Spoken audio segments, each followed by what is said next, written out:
kung minsay nababagabag kami, ngunit di nawawalan ng pag-asa. Inuusig kami, ngunit hindi kami pinapababayaan ng Panginoon. Napapabagsak kami, ngunit di tuluyang napapatay.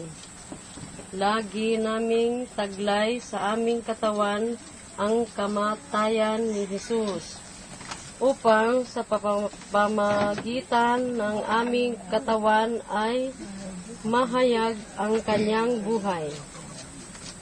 Habang kami nabubuhay, lagi kaming nabibingit sa kamatayan, alang-alang kay Jesus, upang sa aming katawang may kamatayan ay mahayag ang kanyang buhay.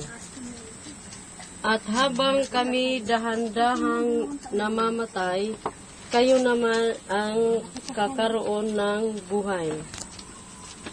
Sinasabi ng kasulatan, nagsalita ako sapagkat ako'y sumampalataya sa ganoon ding diwa ng pananampalataya. Nagsasalita kami dahil kami sumasampalataya.